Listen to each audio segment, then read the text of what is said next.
Esse vídeo é um extrato da live que fizemos dia 16 de agosto de 22, eu e professora Valéria Ribeiro. Nesse episódio de hoje, nós vamos destacar 3 temas importantes: a existência da alma, as Mahavakyanis e o conceito de Chitta, ou substância mental, dentro da literatura do yoga. Espero que vocês gostem.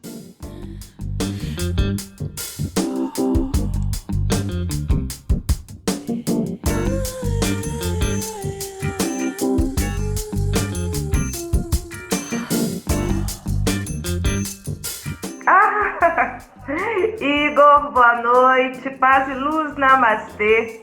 Boa noite, boa Tudo noite. bem? Boa noite, seja muito bem-vindo. Só que é o seguinte, no Raja Yoga, o Ashtanga Yoga, o Yoga do Patanjali, você não precisa acreditar em nada. Você não precisa acreditar nem na existência de Deus. É o Yoga Nirshivara. É uma corrente de yoga.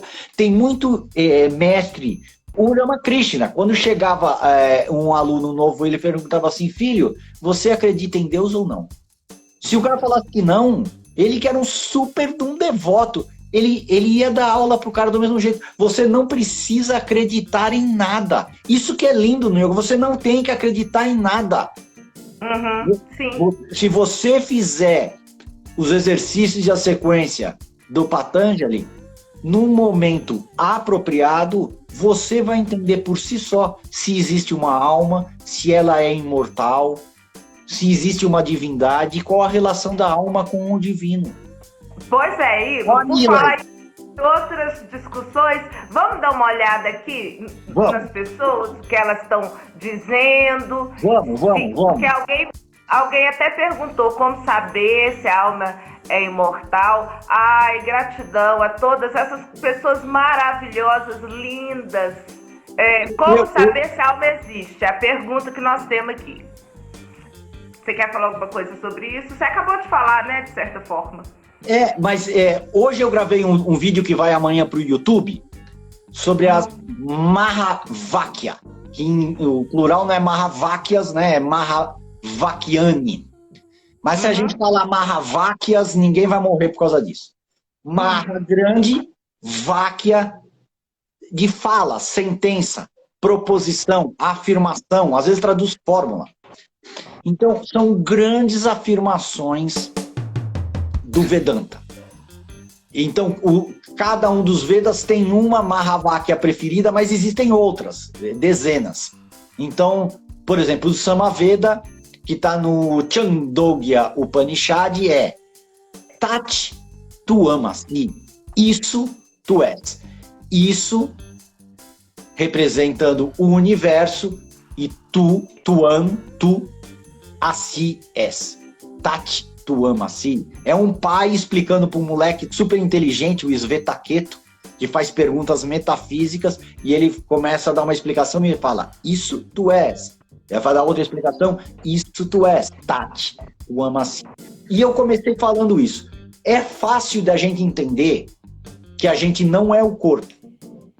Porque você teve um corpo com 7 anos de idade, com 21 anos você tinha um outro corpo totalmente diferente, com 35 outro, com 50 você tem um outro corpo. Já falta cabelo, essas coisas. E tem um eu ali que continuou, que deu um segmento nisso. O entendimento de que a gente não é a mente já é mais difícil. A gente tende a se associar com a mente, mas a gente também não é a mente. Num processo de Sakshi, tem vídeo no canal também, você dá um passo de lado e fica olhando a sua mente trabalhar. Então você não é a mente, porque você fica olhando a sua mente trabalhar. Esse processo de Sakshi, de você se colocar de lado e ficar vendo a sua mente trabalhar, ele serve para prática do dia a dia. Em mesa de negócios, quando você consegue dar um passo de lado e ficar vendo aquela briga toda, você consegue entender o que o interlocutor está querendo. Você consegue tirar o seu ego e a sua vaidade de certas negociações que iria atrapalhar. Então ele é muito bom na prática do dia a dia. Mas o grande lance, essa ferramenta é feita para você entender que você não é a mente. A mente é um computador biológico a serviço do seu eu. Esse eu é que é você. Esse eu é que é a alma, respondendo a pergunta.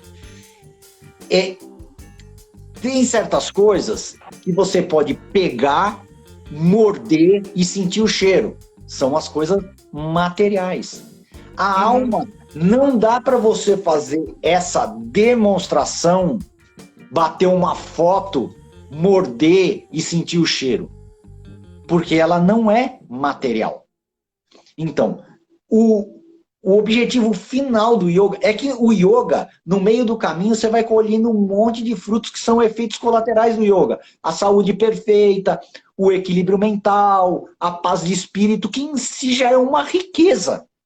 Mas o objetivo final do yoga não é nada disso. O objetivo final do yoga é você entender quem você é mesmo, que é a alma. Para você se olhar, você precisa de um espelho. E o yoga te dá esse espelho para ver quem você é mesmo. E aí você entende que a mente é esse computador biológico que a gente trabalha aqui dentro do plano material. Mas cada um tem que fazer por si, é um lance personalíssimo. É igual eu falar para você, Valéria, eu tô precisando tirar uma foto aqui pro documento, tira essa foto aí para mim que eu não tô podendo agora largar o serviço. Você tá vendo um filme, aí você não quer largar o filme, você tá querendo fazer xixi, você fala para alguém, faz xixi para mim lá, porque eu... Não dá, é só a própria pessoa que tem que fazer. Para você entender esse é o grande mistério da existência humana, gente.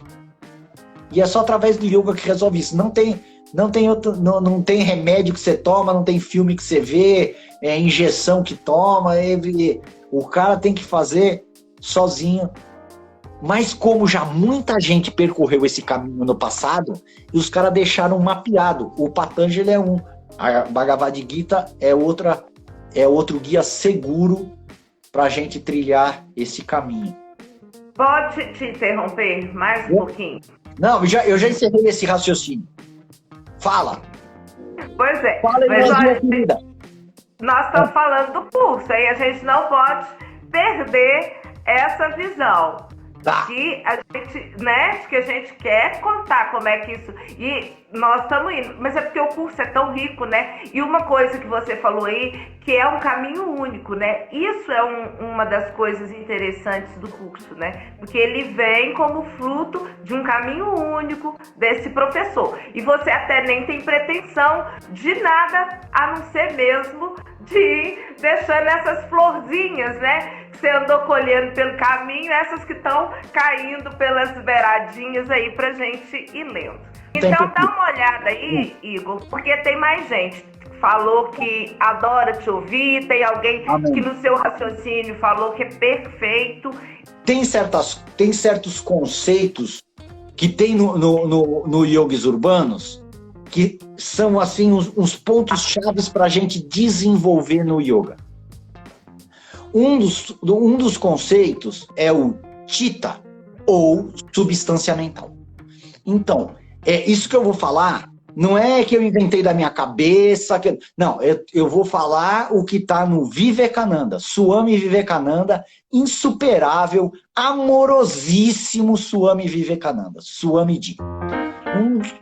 Das maiores autoridades em yoga e um cara que consegue escrever em inglês e consegue trazer para a mentalidade ocidental moderna essa sabedoria ancestral milenar do yoga. Porque às vezes essa sabedoria vem vestindo sari e a gente não está acostumado a usar essa roupa, então o negócio não fica bem claro. E o Vivekananda traz isso numa linguagem que a gente entende. Então, o livro dele, Raja Yoga, que é a tradução do Yoga Sutra, mas antes de entrar na tradução propriamente dita, ele traz alguns capítulos, falando de prana, e um deles ele fala de chitta, ou substância mental, que a tradução que ele dá é substância mental. Às vezes, estofo mental. A palavra Chitta, às vezes, pode ser traduzida como mente, que na verdade é manas em sânscrito. Às vezes como intelecto, que é buddhi em sânscrito. Mas, como uma forma de metonímia, sabe quando você usa o todo pela parte? Ah, eu vim tomar uma Brahma, mas você vai é uma cerveja da marca Brahma. Então, Chitta é a substância mental, é o material com o qual nós construímos os nossos pensamentos. Aquilo que a gente experimenta na nossa cabeça, como um pensamento, um sentimento, uma ideia ou uma percepção do mundo exterior, é um pouquinho desse Chitta tomado do oceano universal de substância mental, que a gente produz um redemoinho pequenininho assim que chama Vritti. Então, para você entender o Yoga Sutra, a primeira coisa que você tem que entender é o que é esse Chitta, que é muitas vezes traduzido corretamente por mente, mas não é exatamente mente como a gente está acostumado no Ocidente. Então, substância mental é a tradução que o Vivekananda achou para explicar isso. Então, tem um oceano universal de substância mental, do qual a gente toma um pouquinho e produz um redemoinhozinho, que é a onda de pensamento, que chama Vritti. E esse redemoinhozinho de substância mental é o que a gente percebe como um pensamento, uma ideia, um sentimento, uma percepção da realidade. Terminado esse processo de pensamento, fragmentos desse Chitta voltam para o universo. E assim é como a gente toma ar do meio ambiente, processa o que a gente sabe que é uma respiração e devolve ar metabolizado para o meio ambiente. Isso é o processo de pensamento. No Ocidente não se descobriu isso ainda na ciência. Mas quando você passa a observar isso no seu dia a dia, você vê que é assim que funciona. Esses caras que lê mente, eles pegam esses fragmentos que saiu da sua cabeça e pelos retalhinhos ele entende o que você pensou. E o segundo verso do Yoga Sutra o primeiro é agora o ensinamento de yoga, que é a primeira aula, que o professor vai dar uma geral, tal. O segundo é Yogashi, Chitta, Vritti, Nirodha. O yoga, Yogashi, esse final com a sibilante ele é um verbo, é um nominativo. Nirodha é o verbo, é o controle, não, Chitta Vritti. Para você entender o Chitta Vritti, você tem que entender esse conceito de Chitta. Eu despenco a falar aqui, Valéria. Aí eu começo a falar e não paro mais. Olha aqui, Igor, lê a Manuela Dias, vê se tem mais alguém. Me parece que a Manuela que comentou. Se você quiser comentar. Oi, Lari. Peraí, deu uma apagada aqui. Tá. A Lari tá lendo a autobiografia de um yogi, Paramahansa Yogananda. Quem leu esse livro que tá na live é a nossa irmãzinha Dari. Um dia a gente tava lá, o Osimar e ela falou que leu. O Osimar falou: eu nunca conheci alguém que leu esse livro, é maravilhoso. Na semana que vem, não percam o eletrizante capítulo que nós vamos falar sobre Karma Yoga, importantíssimo tema.